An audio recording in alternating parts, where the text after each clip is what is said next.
you have something called recovery plan. Okay, recovery plan is if something goes wrong, how will you recover your system back to normal?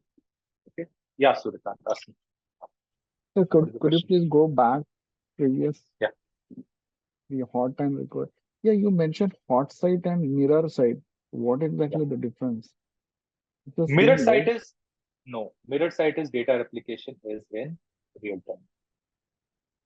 Data replication is real time in mirror site. Okay. Data replication is Real time. okay. Data replication is real time. It is mirrored. Hmm. Okay. Hot site is yes, everything is there. Okay. Data also is replicated, but may not be there. But in mirrored site, data is replicated and it is working. Moment it isn't slave mode. Okay, master slave mode. Okay. Master goes down, slave is up. Slave becomes master. Okay, Okay. but in hot site, you might have replicated data, but it is not functional. You have to recover your systems and then everything is available. Downtime is least. But in a mirror site, downtime is not there only. Okay, Okay. so you Okay. have to understand. Got it. Now, to recover your systems, you need to have certain plans in place. What will be your emergency response if something strikes? What will be emergency? Okay? How will you respond? Who are the Manu? You talked about mutual agreement. Is it like written in a paper or just a verbal agreement? No, verbal. Nothing is done in verbal. It has to be a Okay. contract. It has to be executed in contract, not seen, not heard. Just there in the book. I don't think Google will take assistance of Microsoft if Google's data center goes down, right? Okay. Right. It is just in papers. You can have it. Two companies, similar interest. You never know. No? It's there in your mind. Why don't we have a mutual assistance agreement, right? In case something goes wrong. Quite possible, right? So we discussed this. If disaster strikes, what all you need to have? You need to have an emergency response plan. What you will do, who will do, what will be done. Personnel and communication. Who will react to the situation? How will they communicate? Communication in disaster communication is the first skill. You need to carry out an assessment. Okay, and then based on the assessments, do you want to go to your offsite? Okay, do you want to go to your alternate site or not? You might have softwares which are not available on this offsite. You have to pull those software from your software as pro. Okay, you might have some, organizational software which was made by some company. Okay, and you have it in a software as code because your main site is gone down. You pull the software from your software. This used to happen for softwares which have lived their life. Okay. Then utilities, you might require pen, paper, pencil, pani, water, heating arrangements. You need utilities. Logistics and supplies. How will you operate from them? How will you transfer the stores from place A to place B if you have to transfer the store? And that's why the question always comes: do you want to recover your systems or do you want to restore your systems? Okay. Do you want to? The main site has gone down. Do you want to recover it, restore it to original, and then operate, or you want to recover recover your bare minimum operations from the alternate site and then restore your original site, because original site has all the functionalities unless something like Fukushima happens. The Fukushima nuclear reactor case where there was a disaster, right? So your main site has completely gone down, and that's why in recovery backups become very, very important. The three backups you should very, very clearly know is: one is called a full backup, second is called an incremental backup, and third is called a differential backup. So now let's see what is a full backup. A full backup is, okay, at night 11:59, today I have to write 10 MB of data, right? And there are various files in it. Okay, at night 11:59, I copy it onto my backup. So I have at 11:59, right, I have a full backup. Okay. Now what happens at night 3 o'clock? 3 o'clock, your system crashes. How much data have you lost? Because full backup took place at night 12 o'clock, right? Night 11:59. And at night 3 o'clock, your system has crashed. How much data do you lose? You lose 3 hours worth of data. Why? Because your backup is supposed to happen at night 11:59. So this is not a good strategy. but full backup. Only full backup will not sustain. So what do? You do something called as incremental backups. So what do you do in incremental backups? So you had these files, okay, and you did a full backup at 11:59. So you have a full replica available, okay, and then changes happened on few files. Okay, these two files got changed. So the moment these files change, what happens is you took a backup of these two files. So now what has happened? You have one full backup, plus you have two files which were changed. You have this backup also. Okay, right? So this becomes your incremental backup, and you add the older files also, which were not changed. So you backed up the whole, and you also backed up the incremental files. So now you have one full backup and the incremental backup. Any changes thereafter made on any file, you will keep on taking these backups. What will happen is you will have, at every time you will have full backup plus all files which has changes. So that means at any given point in time, you will have 100% backup available. Okay, that is the fundamental of incremental backups. Archive bit turned to 0 after backup. That means if I have backed it up, I again change the archive bit to 0. That means if there are any changes in this file, I again back it up. And that's why archive bit is turned to 0. That is the understand. Because every time there is a change in the file, you have to back it up. So that is the incremental backup.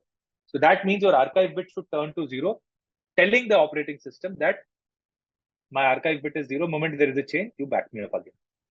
That is the meaning of incremental backup. Is everyone clear?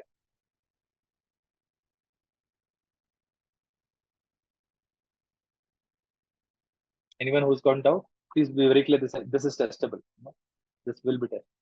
And then finally is the differential backup. Stores all files modified since the time of most recent full backup.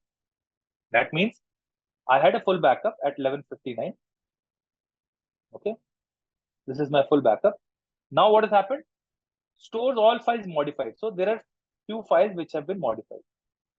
Okay, so I only change those, keep those files. So I have full backup plus change file, and archive bit is turned to 1. That means I have a full backup, then I have the then I have the changed backup, and now if there are any changes, I do not back them up. If there are any changes here, I do not, because these are already turned to 1, so I cannot change them. So that means I have to if I have to change any files, I have to change it from the full backup. The changes will be compared from the full backup only. Differential backups also give you a 100% recovery strategy. Okay. However, in full backups, in incremental backups, give you a better real-time backup strategy. Okay, there are a few numericals in the Cybex. Please do that. Once you do that 2 or 3 questions, you will be completely clear. Okay.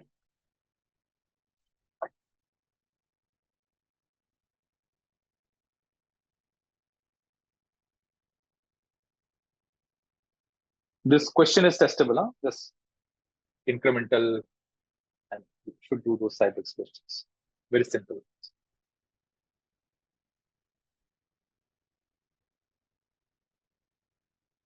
Right, mirror side, right? Okay. So now you will have two. So if your disaster strikes, what will happen is you have a main site and you have an alternate site. This will always be there. We have done it so many times. So disaster is stuck. You are confused that should I recover the systems or should I restore? That means, shall I take the operations to alternate site, give some availability, and then in the meantime restore the original site? So there will always be a conflict. You have to see what are the resources which are required, what is the criticality, and what is better. Recovery is better at that point in time because restoration might take more time. So if your application is time sensitive, okay, wherein you cannot lose, then recovery is a better strategy. But if your application on your site is not time sensitive, then you might have to see that what is the effort required in recovery, or you should restore your systems to original state. Okay. So generally, you will have to keep the times in mind. How much time do you require for recovery? How much time do you require for restoration? And depending on that, you first do recovery, go to the alternate site and restore the original site. And then once it is ready, you move back to your operations, to your primary site. Okay.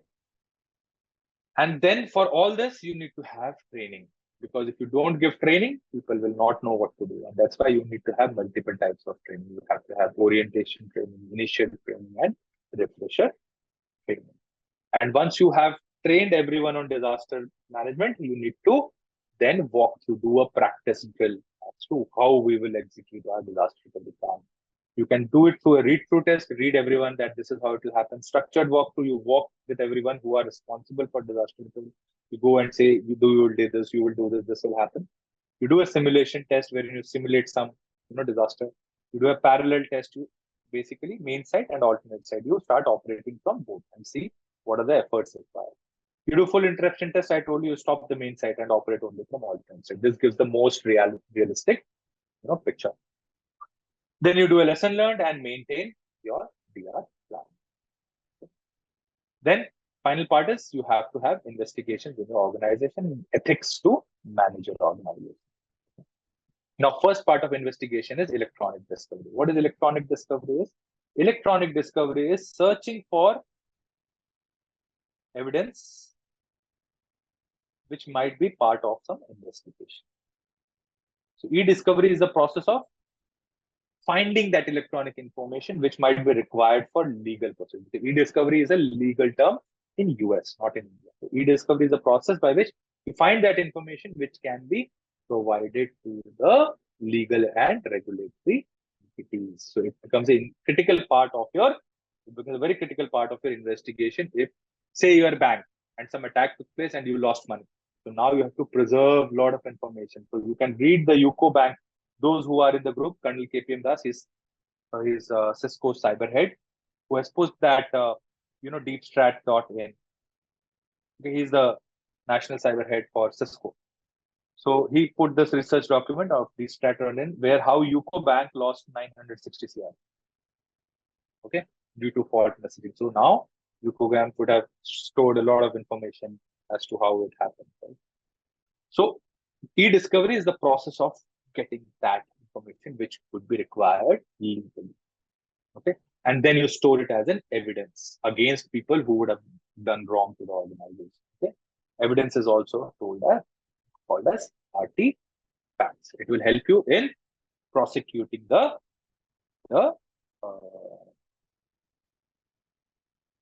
criminal. Okay. Now, evidence is of many types. Okay, there's something called admissible evidence. You might produce a lot of things, but it may not make sense. So, evidence has to be admissible. And what are admissible evidence? It has to be relevant to finding a fact. It has relevance, it has materiality. There has to be some materiality, and it has to be competent. Okay, you collected some data and you have not hashed it, you have not timestamped it, you have not documented. You go and present it to the court. Court will not find it competent unless the chain of handling, chain of responsibilities, documentation is proper. Evidence must be material to the case. You cannot produce evidence which is not material to the case. You produce a server which was not there in that app. Okay? Evidence must be obtained legally. So there has to be a legal chain of events through which you obtain the evidence. Okay? And therefore, illegal searches may make your evidence incompetent. Okay, say some criminal activity happened in an organization and you've collected the evidence, but not legally. You've done an illegal search. You've not got legal entities involved. Okay, then it will be considered as illegal search and it will be not, entertained in the court. So there are many kinds of evidences, real evidences which can be touched, documentary evidence which are in the form of a document, testimonial, somebody seen, somebody heard, demonstrative, where you demonstrate how something would have happened. Okay, so in investigation process, the investigating bodies, they first come and gather evidence. Okay, you call law enforcement agency for collecting evidence. They carry out an investigation by interviewing individuals. If there are data issues, then there will be data integrity and retention, controls will be put in place, and then they will report and document the investigation. So computer crimes, there are many kinds of computer crimes which you should be aware of. There are military and intelligence attacks carried on the military. Business attacks, one business, somebody carries out a ransomware attack on you to affect your business. Your competitor might launch a ransomware attack on you by hiring certain, bad actors. You can have financial attacks wherein, the UCO bank case where, you carry out some misappropriation of funds. Grudge attack, employee got released, he saw that his access is still there, he goes and does something funny. Fill attacks, wherein, people with newly acquired skills try to do something.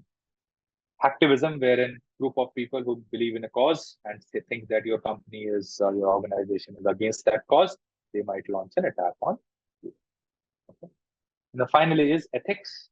Organizations are supposed to have organizational code of ethics. Generally, you have a general guidance document that how people are supposed to behave. Then you have a high-level statement which says what are the needs and requirements from everyone. And then you have different policies by which you lay down what will be the ethical standards of your organization. To this, you have something called the ISC2 Code of Ethics. Now, ISC2 Code of Ethics, you should remember this with your heart. Okay, the first is the preamble, the safety and welfare of society, common good, duty to our principles and to each other, required that we adhere, and be seen to be adhere to the highest ethical standards of living. Okay, testable are these 4 canons: protect society and the common good, act honorably, honestly, justly, provide diligent and competent services, advance and protect the profession. The best way to remember is Papa. Okay? So this is one thing I will ask you to. Now, how do you operate on internet ethically? There is a protocol RFC 1087 which says how to work ethically on the internet, and it gives you 10 commandments of how to operate ethically on internet. It's given by Computer Ethics Institute.